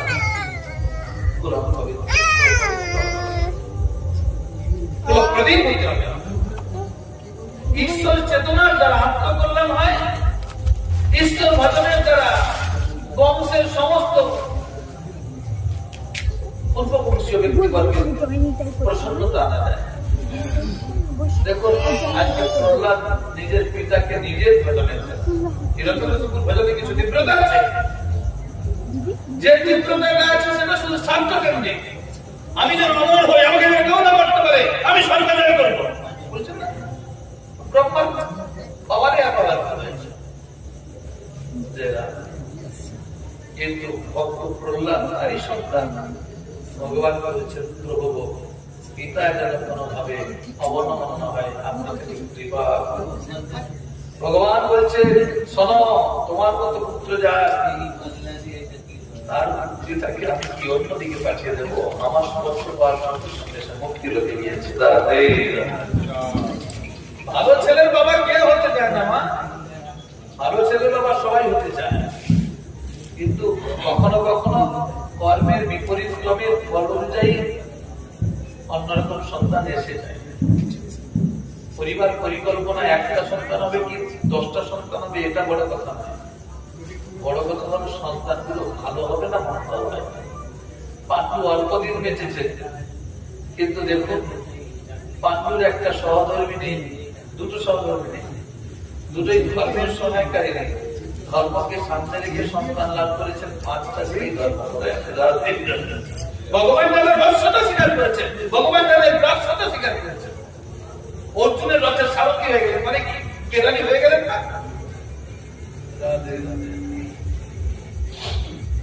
কিন্তু জানেন, ধৃতরাষ্ট্র অধার্মিক রাজা নয়, তিনি অধার্মিক নন, কিন্তু অন্তর্ঘটে পূর্বজন্মে অধার্মিক জীবনযাপন করেছে বলেই তো আজকে অন্ধ। কি অধার্মিক জীবনযাপন করেছে? ওই যে রাজা রাজকার্য পরিচালনা করতে গিয়ে শিকার করতে হবে, আর শিকার করতে গিয়ে ওই পাখিদের বাসায় পাইকারি ডিম ভেঙেছে, খাই না, আমরাও খাই, আমরা বুঝি না, আমাদের তো কোনো রকম জ্ঞানই নেই, আমাদের কোনো ঘৃণাও নাই, আমাদের ভগবত প্রসাদে করে একটা ঘৃণা আছে, সেই ডাল চচ্চড়ি খেয়ে ঘৃণা আছে, কিন্তু ডিম সিদ্ধের কোনো ঘৃণা নেই। একটা জায়গায় 4টা হলে ভালো হয়, প্রতিদিন হলে আরো ভালো হয়। একটা কাজ করে জানলাম যে একটা নারী একটা পুরুষ ইন্দ্রিয় তর্পণের ফলস্বরূপ যেটা, সেটাকে লজ্জা লাগে না আমাদের। ধৃতরাষ্ট্র খায় না, শুধু ভেঙেছে, সেই পাপে ভ্রূণহত্যা জনিত পাপে আজকে জানিয়ে দিতে চেয়েছেন। কি জানাতে চেয়েছেন? সকর্ম ফল দেওয়া তোমার। তুমি কতগুলো সন্তানকে পিতা মাতাকে দেখতে দাওনি, কত পিতা মাতাকে তাদের সন্তানের মুখ দেখতে দাওনি, আর সেই কর্মের পর তুমি একদম 100 পিতা হবে, একটা পুত্রকেও তুমি দেখতে পাবে না। আগুন জ্বাললে সাপ লাগবে, যে আগুন জ্বালায় সে আগুনের পাশে থাকতে আগুনের তাপ থেকে তাকে বেশি লাগে। যারা আগুন লাগে না দেখে তারা দূরে থাকে, তাপ থেকে তারা কিন্তু কিছুটা শান্তি থাকলেও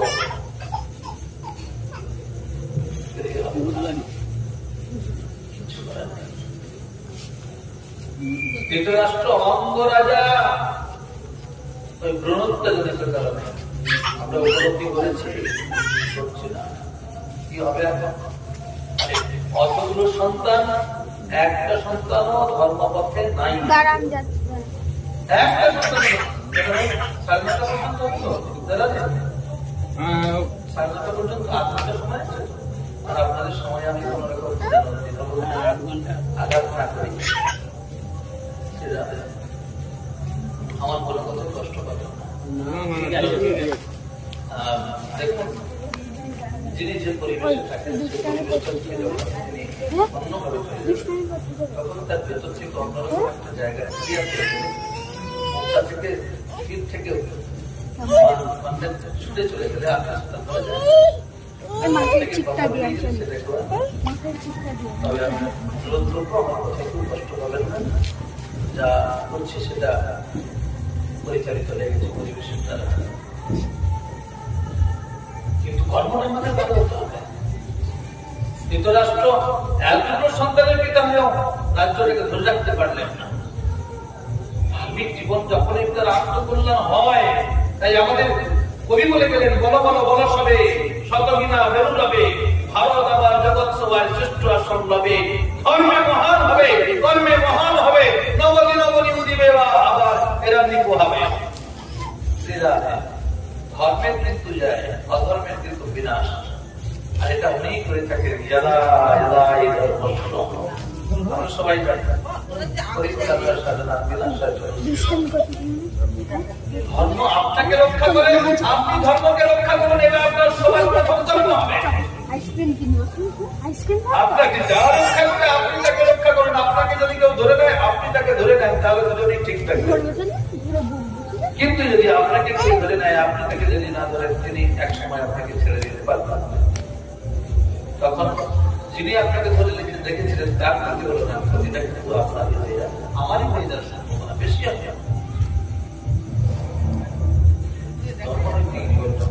আজকে দেখে দিচ্ছেন অনন্য চিন্তায় প্রহ্লাদ মহারাজ দেখেছেন নিজের আত্মকল্যাণ, পিতার আত্মকল্যাণ পুরো প্রদীপ ঘটে। চলুন অনন্য চিন্তা করেছেন কৃষ্ণ আর দ্রৌপদী, কোথায় থাকুন না, কোথায় থাকুন না, কোথায় কাটটা দেবেন না।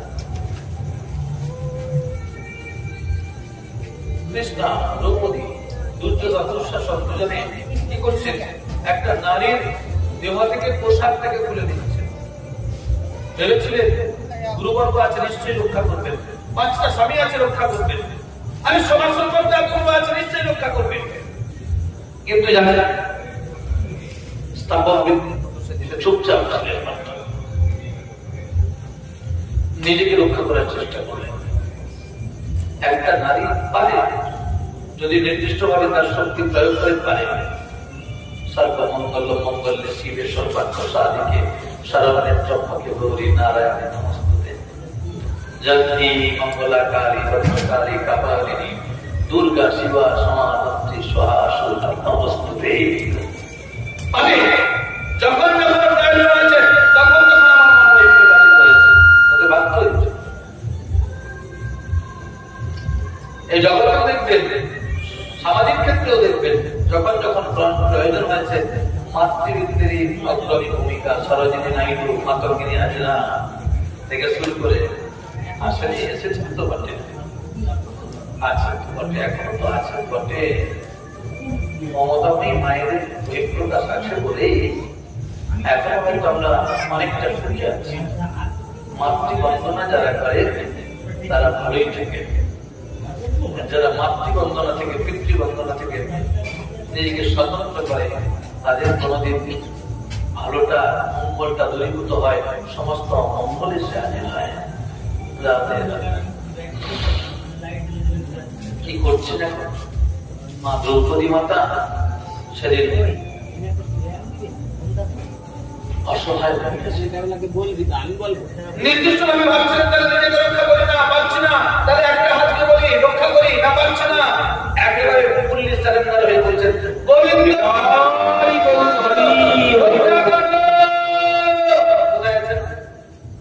ভগবান আছেন কিন্তু দ্বারকাতে, দ্রৌপদী আছেন কোথায়?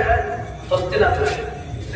এখানে ভগবানের ভগবত্তা, ঈশ্বর পরম কৃষ্ণ শ্রী যশ ত্যাগ বৈরাগ বৈশ্বর্য পুরুষত্ব পূর্ণরূপে যার মধ্যে আছে তিনি ভগবান।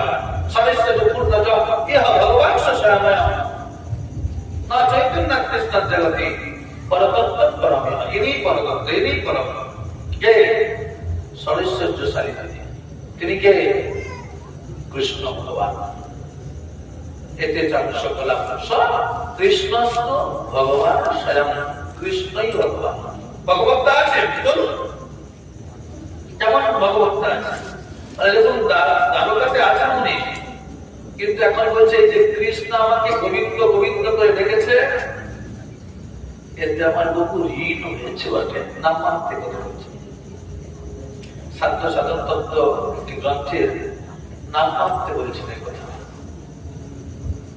কেউ যদি দিনের শেষে একটাবার হে নারায়ণ হে গোবিন্দ, ভগবানের অসংখ্য নাম, একটা কোন নামে তাকে ডাকে, ভগবান তার কাছে বিকৃত হয়ে যাবে। বিকৃত বয়সিক বাইরিত নয়, বয়সিক দীর্ঘিত, মানে বিশেষ ভাবে ভক্ত ক্রয় করে দেন ভগবানকে। তাহলে ভগবানকে বসে রাখা, ভগবানকে ক্রয় করে নেওয়ার কি মূল্য আছে? একমাত্র তার স্মরণ। আবারও বলি, অনন্য চিন্তা করছেন কে? মাতা দ্রৌপদী।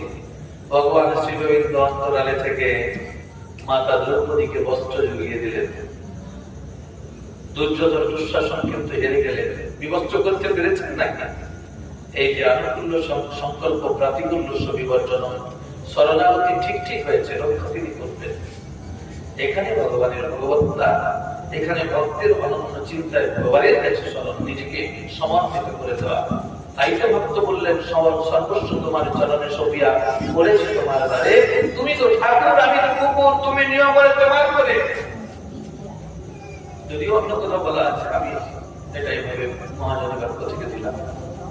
কিন্তু কলিযুগে জানেন অনন্য চিন্তাটা আমরা সবাই করতে পারবো না, কারণ ওই যে পবিত্রতা, দয়া নেই, ক্ষমা নেই, আয়ুহীন, শক্তি থাকবে না, স্মরণ শক্তি হারিয়ে যাবে। সত্যি তাই। আগেকার দিনে আমাদের দাদু ঠাকুমা এরা এই বয়সের লোকেরা মনে অনেক রাখতে পারতেন, আর এখন আমরা মোবাইলের গুছিয়ে রাখি, যে কাজ হয়ে গেলে ডিলিট করে দিই। স্মরণ শক্তি কলিযুগের মানুষের উত্তরোত্তর হীনবল হয়ে পড়বে। সুখদেব গোস্বামী কলিযুগের ধনী ব্যক্তি কুলীন সদাচারী সদ্গুণী হবে, আর যখন অনাচারী অযোগ্য ব্যক্তি ধর্মের দায়িত্ব পাবে, অযোগ্য ব্যক্তি সেই ধর্মকে ন্যায় ব্যবস্থাকে নিজের মতো করে পরিচালনা করবেন। কেন হয়নি? কেন করা যাবে না? সব করা যাবে। হ্যাঁ, দেখতে কিনা হোলির খেল শুরু হয়ে গেছে বাবা। এক ভাইকে ধরতাম প্রণাম করলে আজকে যে ন্যায় নীতি করার কথা বলবে তাকে মান্যতা দেবে না, শাস্ত্র বলছে। আর যখন অযোগ্য ব্যক্তি নিজের ধর্ম এবং ন্যায় ব্যবস্থাকে সহনকল করবে, ক্ষমতার অপব্যবহার করবে, তখনই ধর্ম আস্তে আস্তে ক্ষীণ হবে। বিবাহ বিষয়ে যুবক যুবতীরা কোন রকম বর্ণের দিকে লক্ষ্য করবে না, নিজের বংশের আভিজাত্য রক্ষা করার চেষ্টা করবে না। এটাই বাংলা কথায় বলা আছে,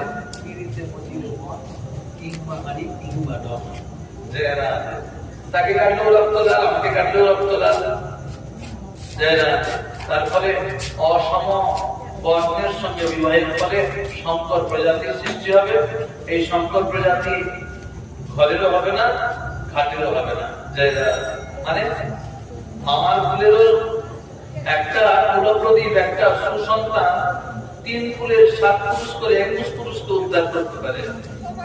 পিতৃকুল, মাতৃকুল আর শ্বশুরকুল।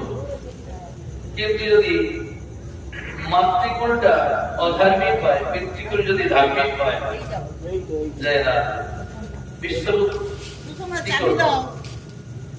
আমাদের ইন্দ্রের ব্রহ্মত্তা জনিত ব্যাপারে দেখলাম না, বিশ্বরূপের পুত্র 10টা, 3টে মাত্রা। তিনি এখন পৌরহিত্য করতে এসছেন ইন্দ্রের যজ্ঞকুণ্ডে। কেন? ইন্দ্র সেদিন দেবসভায় বসেছিলেন মা শচী দেবীর সঙ্গে। ইন্দ্রাদেবীর আরেকজন সচিত বসে আছেন, গুরুদেব এসছেন। তাহলে গুরুদেব এসেছেন মানে এগিয়ে যাওয়া উচিত ছিল, এগিয়ে যায়নি। নিজের রাজসভায় রাজসিংহাসনে মা শচীর কাছে বসে আছেন, এতে গুরুদেব অপমানিত হয়েছে। কি করছেন? বাড়িতে সবাই যখন আছেন, পতি পত্নী এক জায়গায় বসে ইন্দ্রিয় সুখে মজে যাবেন না। গুরুবর্গীয়কে মর্যাদা দেওয়ার জন্য নিজেদের মধ্যে দূরত্ব রাখাটা একান্ত কর্তব্য। হ্যাঁ, গুরুদেব অপমানিত বোধ করলেন। সত্যি তো, সম্মানীয় ব্যক্তিকে যদি সম্মান না দেওয়া হয়, সম্মানীয় ব্যক্তি অপমানিত হবে।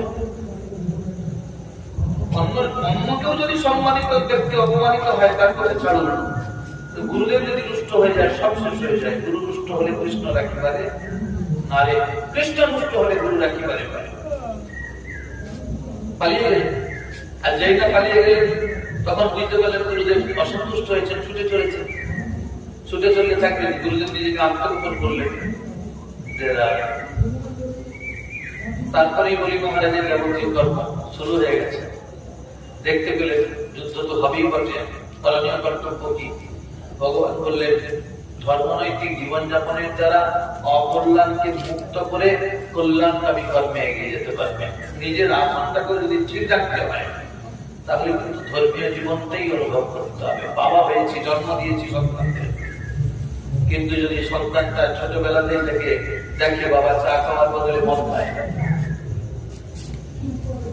সারাদিন ঝগড়াঝাটি মারপিট দিয়ে থাকে, সন্তানটা ভালো থাকলেও পূর্বজন্মের স্বীকৃতি অনুযায়ী বাবাকে কোনোদিন মর্যাদা দিতে পারবে না। বাবাকে বাবা বলে ডাকবে না, বাবার বিরুদ্ধে সম্মান দেবে না, বাবার বিরুদ্ধে করছে উঠবে।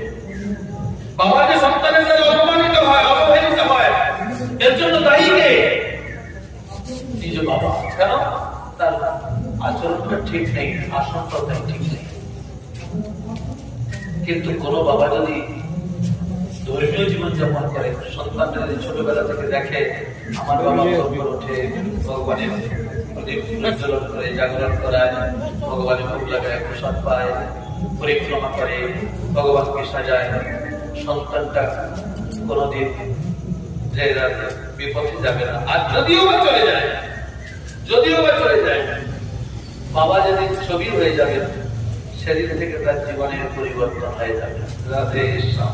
দেখুন না, অনেক দেখেছি আমি, বাচ্চা ছেলে আমি তো অনেক দেখেছি,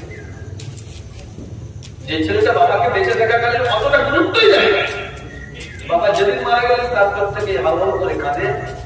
শুধু তাই নয়, বাবার ধর্মীয় জীবনটাকে একবারে সক্রিয় করে তোলে। অভিভাবক যদি সত্যিকারের মাঙ্গলিক জীবন যাপন করে, তাহলে অভিভাবকের ঘরের সন্তান এরা আজ নয় আগের বার করেও মাঙ্গলিক কর্ম করবে, ধর্মনৈতিক জীবনযাপন করবে। কিছু করুক না করুক, সে দেখে রেখেছে বাবা কিছু পারুক না পারুক, বছরে একবার কিন্তু বৈষ্ণব সেবা দেয়। আমার কর্তব্য হবে অন্তত তিনি যদি অনেক ভক্তের সেবা দেয়, আমি অন্তত একটা ভক্তির যেন সেবা দিতে পারি। এই জগতে জানেন বাহ্যিক ভাবে কোন সন্তান তার পিতাকে ভালোবাসুক আর নাই বাসুক, একটা সময় অন্তর থেকে ভালোবাসবেই, হাউ হাউ করে কাটবে। যেদিন চিতাতে আগুনটা জ্বালিয়ে দেবে না, সেদিন বাবার দেহটা যেমন পুত্রের দেওয়া চিতার আগুনের পুড়ে ছাই হয়, আর ওই আগুনের তাপ এসে আদর্শ সন্তানের ভেতরটাকে জ্বালিয়ে ছাই করে দেয়। নির্দিষ্ট ভাবে পিতার ভালো কর্মের দিকটা তার বহিঃপ্রকাশ হয়। চিতাতে পুড়ে বাবার গৃহজগতের দেহটা শেষ হয়, কিন্তু ওই আগুনে পুড়ে সন্তানের মনের ময়লাটা দূরীভূত হয়ে একটা সুন্দর সন্তানের। এই জন্য অভিভাবককে সবার আগে ধর্মনৈতিক জীবনযাপন করতে হবে। কিন্তু এই জগতে কলির প্রভাব আছে, তাই তারা একে অপরের নারী পুরুষেরা আক্রান্ত হবে কামের প্রভাবে, কিন্তু রতিক্রিয়া হয়ে যাবে এদের জীবনের একমাত্র পাওয়ার বস্তু, কিন্তু কখনো ধর্মীয় পথে এগোতে চাইবে না। ধনসম্পদ দিতে পারলে তাহলে বিচার ব্যবস্থা তার অনুকূলে যাবে, ধনসম্পদ দিতে না পারলে বিচার ব্যবস্থা তার প্রতিকূলে যাবে। এতে কি হবে? দোষী ব্যক্তি শাস্তি পাবে না, আর নির্দোষ ব্যক্তি শাস্তি পেয়ে যাবে। আর জানেন এই জগতে এইরকম নির্দোষ ব্যক্তি শাস্তি পাবে যার দ্বারা আমাদের পঞ্চম স্কন্ধে 26 অধ্যায়ে বললেন, নির্দোষ ব্যক্তিকে শাস্তি বিধান যিনি করলেন তাকে কিন্তু পরলোকে গিয়ে যমদূতদের দ্বারা ওইভাবেই শাস্তি প্রাপ্ত হতে হবে, কিচ্ছু করার নাই। ইঙ্গিত করছে পাশ্চাত্য কলিযুগে পাণ্ডিত্যের মাপকাঠি হয়ে দাঁড়াবে। কিন্তু যদি কেউ সত্যিকারের ভাগবতের কথাটা তুলে ধরে নিজের জীবনে ব্যবহারিক প্রয়োগ করে, তার মান্যতাটা কম থাকবে। একটু রান্না, একটু চাকরি দেওয়ার কথা আলোচনা হয়েছে, কিন্তু যখন ভাগবতের পয়েন্টের কথা বলবেন, ঘুম পেয়ে যাচ্ছে বটে, বন্ধ হয়নি কেন? আর পাঠকটা এসেছিল মানে এমন এমন কথা বলছে সহ্য করা যাবে জয় রাধা। কিন্তু জানেন একটা ভাইদের কথা বলার তো ইচ্ছা করি না। শাস্ত্র বললেন বাক চাতুর্যতা পাণ্ডিত্যের মাপকাঠি হবে। দরিদ্র হলে আসা দোষী বলে ধরা হবে, আর অহংকার ভাগড়ম্বর বড় সাধুর লোক। দেখুন না এই ছেঁড়া মুন্দি আর ছেঁড়া কাপড় করেছে, তাহলে একটা সুন্দর দামি পোশাক থাকবে, হাতে ঘড়ি থাকবে, চোখে চশমা থাকবে, বিঘাটি চুল থাকবে, একটু সাজিয়ে গুছিয়ে কথা বলতে পারবে, মুহুর্মুহ গান করবে, দারুণ পাঠ হচ্ছে করবে। এগুলো কলিযুগে হবে। কলিযুগে যত চকচক আলো দেখতে পাবে সেদিকে দাঁড়িয়ে হবে, লক্ষণের আলোর প্রতি আর লক্ষ্য থাকবে না। কিন্তু লক্ষণের আলোর গুরুত্ব দেওয়া উচিত। লণ্ঠনের আলোতে শরীর খারাপ হয় না, চোখটা ভালো থাকে। যে লণ্ঠনের আলো হচ্ছে আমাদের নদীর এপারে, ওইখানে পৌঁছতে হবে, সাধু দর্শন হবে, আত্মকল্যাণ হবে। আর বড় মন্দিরে ভীষণ আলোর চিকচিকানি ঝিকঝিকানি নাচ গান এখন কিছুটা কমেছে। আর গোশালায় গিয়ে গরু দেখা হবে, ভগবানকে দেখা হবে। হরি হরি রাতেই করোনা যেটা জানে ইঙ্গিত করছেন এগুলোর প্রতি কিন্তু ধাবিত হবে। এগুলো ওখানে ভিড় হবে, এখানে ভিড় হবে না। ভজনানন্দীজন নিশ্চুপে ভিড় নেই যেখানে সেখানে গিয়ে যাবেন, যাবেন নয় সাধু সঙ্গ করবেন, ভজনকে পুষ্ট করবেন, জীবনানন্দময় করে তুলবেন। কলিযুগে দূরবর্তী পুষ্করিণী তীর্থের মর্যাদা লাভ করবে। কিন্তু নিকটস্থ তীর্থ গঙ্গা গোমতী এগুলো অবহেলিত হবে। রাধে শ্যাম। হ্যাঁ, অবহেলিত হবে। কলকাতা হাওড়ার সামনে গঙ্গা আছে, কোলাঘাটে গঙ্গা আছে, আহ্বান করলে এখানেও গঙ্গা পাওয়া যায়। সে রাজা এর গুরুত্ব কম থাকবে, কিন্তু দূরবর্তী পুষ্করিণী গুরুত্ব পাবে, তীর্থের স্বরূপ হবে। বাড়িতে বাবা মা অবহেলিত হবে, শ্বশুর শাশুড়ি মর্যাদা হবে। বলছেন জীবনের চরম পুরুষার্থ হবে উদরপূর্তিতে, যে খাওয়াতে পারবে ঠিক আছে, কিন্তু যে খাওয়াতে পারবে না সে ভালো পারবে না। তবে কি জানেন, যদি কেউ অন্য কোনো অমেদ্য বস্তু খাওয়ায় তাহলে তওবা তওবা, আর যদি সেই ভগবত প্রসাদ খাওয়ায় সেখানে পনির থাকবে, পরমান্ন থাকবে, তবু এটা পছন্দ হবে না। কলিযুগে আলাপচারীকে, উদ্ধত আলাপচারীকে সৎ ব্যক্তি বলে প্রাধান্য দেওয়া হবে। যিনি কি কথা বলছেন নিজেও বোঝেন না, এইরকম আলাপচারিতাকে প্রাধান্য দেওয়া হবে। কুটুম্বের প্রতিপালন করাটাই প্রতিপালনেই সৎ ব্যক্তি বলে ধরা হবে, বুদ্ধিমান বলে ধরা হবে। মানে কি, যদি বউয়ের ভাই আসেন তারা পরিচর্যায় খুব ভালো, ঠিক আছে, কিন্তু যদি সাধুগুরু বৈষ্ণব আসেন সংসারের অসুবিধে, আর যিনি পরিচালনা করবেন তারও অসুবিধে। কেমনে গুরুদেব যায়, কেমনে বৈষ্ণব ঠাকুর যায়? সকালবেলা একদম বাজারে গিয়ে কেনা হয়ে গেছে, ফ্রিজে আছে, ঠাকুর মশাই আছেন বলে বের করা যাচ্ছে না। যদি ঠাকুর মশাই সেরকম সেরকম হয় তাহলে মজা হয়ে যাচ্ছে। জগতে এরকম কিছু ঠাকুর মশাই আছে প্রতিদিন 3 মান্ডিল বিলিয়ে থাকে, ঠিক হচ্ছে না। বৃষ্টিজনিত কারণে হয়ে যাওয়া ফসল নষ্ট হয়ে যাবে, অনাবৃষ্টির কারণে ফসল হবে না, অতিবৃষ্টির কারণে হয়ে যাওয়া ফসলটা নষ্ট হয়ে যাবে, হচ্ছে না বাবা? অন্যের অভাব দেখা দেবে, আদি ঝড়, বৃষ্টাদিত্য, তুষারপাত বা বন্যার তাণ্ডব, এইসব প্রাকৃতিক দুর্যোগ স্থানে স্থানে পরিলক্ষিত হবে। একটু একটু করে শেষ করবে, চিন্তা নেই। অজানা রোগের বহিঃপ্রকাশ হয়, গ্রামকে গ্রাম উজাড় হয়ে যাবে। জব কলিকা বলে একটা গ্রন্থ আছে, বলছে 6 মাইল অন্তর অন্তর একটা করে প্রদীপ জ্বলবে মাত্র। এত জনবসতি তো চিন্তা নেই, মড়ক আসবে। পরিত্রাণা সাধনা বিনাশায় চতুষ্কৃতা তর্কসত্তা অর্থাৎ সম্ভব আমি যুগে যুগে খেলিছে বিশ্বলয়ে বিরাট শিশু আনমনে খেলছে। করণীয় কর্তব্য শুধু তাই নয়, শুনুন না, ধর্মে ভণ্ডারের আধিপত্যে ভ্রষ্টাচার বাড়বে। তার জন্য যারা ভজনানন্দীজন লক্ষ্য রাখবেন, ধর্মটাকে যেন অপব্যবহার করতে সুযোগ না পায়, যেন পায়। চৌর্যবৃত্তি, মিথ্যাচার, নিরীহদের হিংসা, এসব কুকর্ম দ্বারা জগতের যে জীবিকা অর্জন করবে। মেঘ জলবর্ষণে বিরত থেকে মুহুর্মুহু বজ্রপাত করবে। গৃহস্থবাসী অতিথি সত্তার বেদনধ্বনি থেকে বিরতই থাকবে। জনসংখ্যা ধীরে ধীরে কমে যাবে, রিক্ত হবে, কলিযুগের প্রভাব পাবে।